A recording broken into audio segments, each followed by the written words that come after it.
Os filmes que a gente assiste contam uma história muito maior.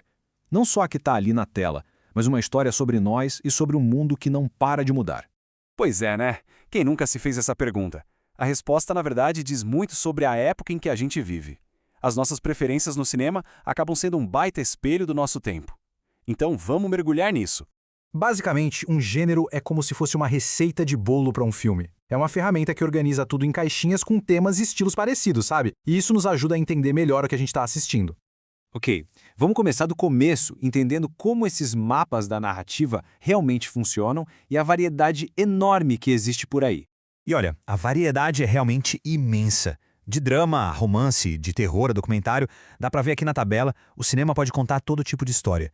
E cada uma dessas categorias tem suas próprias regras e cria uma certa expectativa na gente. Agora vamos fazer uma viagem no tempo. O cinema do século XX foi dominado por alguns gêneros bem específicos que acabaram moldando gerações inteiras. Agora, o que é realmente interessante de ver nesses gráficos é justamente a ascensão e a queda de alguns gigantes. Olha só o Faroeste, um domínio absoluto entre os anos 20 e 50, refletindo uma América que acreditava nos seus mitos de fronteira e heroísmo. E ali do lado, os musicais, com um pico absurdo nos anos 30, uma espécie de escapismo da Grande Depressão, muito por causa da chegada do som. Naquela época eles eram os reis da bilheteria, sem dúvida. E por falar em reis, o romance foi um verdadeiro império. Durante décadas, quase 1 em cada 3 filmes era uma história de amor. Era tipo a espinha dorsal de Hollywood. Se manteve super forte por muito tempo, antes de começar a perder espaço para outras histórias. Mas sabe o que é curioso? Em meio a tanta mudança, um gênero se manteve incrivelmente estável: a comédia. Desde o comecinho, ela é um pilar do cinema, sempre ali com uma fatia considerável da produção. Parece que não importa a época, todo mundo gosta de dar uma boa risada. Só que aí chegaram os anos 60 e 70 e com eles um monte de transformações sociais. A preferência do público começou a mudar e mudou drasticamente. A velha guarda do cinema, com todas as suas certezas, começou a dar lugar a novos favoritos, mais cínicos, mais questionadores. Essa linha do tempo aqui marca exatamente esses pontos de virada. A gente viu o pico dos musicais nos anos 30, dos filmes de guerra nos 40, e aí a coisa muda.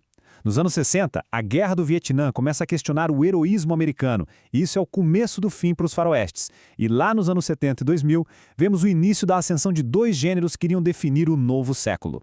E essa comparação aqui é perfeita para ilustrar essa troca da guarda. De um lado, o faroeste, um gênero que praticamente definia a América, despencando para quase zero quando seus mitos já não convenciam mais.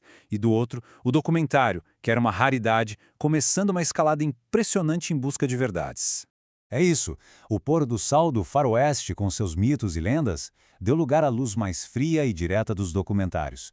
A ficção que moldou o passado abria as portas para a realidade que ia definir o futuro. Então vamos ver qual é a cara dessa nova era.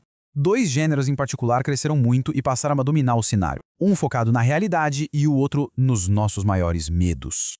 A ascensão do documentário é um dos fenômenos mais impressionantes do cinema recente. Olha só esse gráfico. A partir dos anos 2000, com a tecnologia digital barateando a produção e a internet ajudando a espalhar a informação, o interesse por histórias reais simplesmente explode. E isso muda completamente a cara da indústria.